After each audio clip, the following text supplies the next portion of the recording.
ஆண்டாள் திருவடிகளே சரணம்.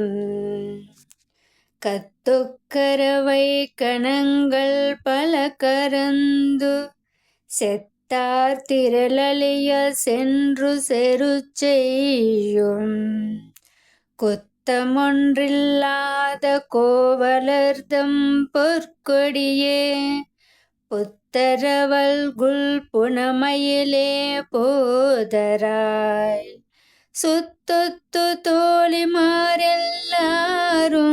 வந்து நின்முத்தம் புகுந்து முகில்வண்ணன் பேர் பாட சித்தாதே பேசாதே செல்வ பெண்டாட்டி நீ குரங்கும் பொருள் ஏலோரெம்பாவாய்.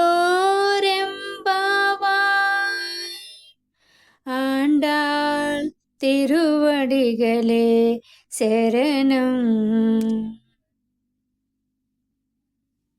ఓ గోపాల కులతిలకమా, ఓ చిన్నదానా, లేత వయసు కలిగిన పశువుల యొక్క అనేకమైన సమూహ సంపద కలిగిన మీ వంశం చాలా గొప్పది.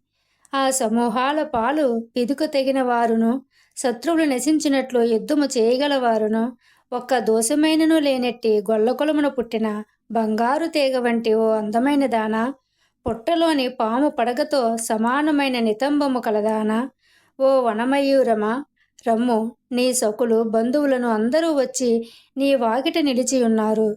వీరందరూ నీలిమేఘమును బోలు శరీర కాంతి గల శ్రీకృష్ణుని అనేకమైన తిరునామములు పాడుచున్నారు. అయినను నీవు మాత్రము చెలించగా మాట్లాడక ఏల నిద్రించుచున్నావు అని అనుచున్నారు. అనగా ఎంత ధ్వని ఎగుచున్ననో ఉలకగా పలకగా ఎందుకున్నావు? ఇది శ్రీకృష్ణ సంశ్లేష అనుభవానందమే కదా. మరి ఈ సంశ్లేషానుభవానందమును నీ ఒకతవే కాక అందరూ అనుభవించినట్లు చేయవలనే కానీ మా గోష్ఠిలో కలిగి ఈ వ్రతమును పూర్తి గావించుము అని ఈ యొక్క పాసురం తాలూకా భావము.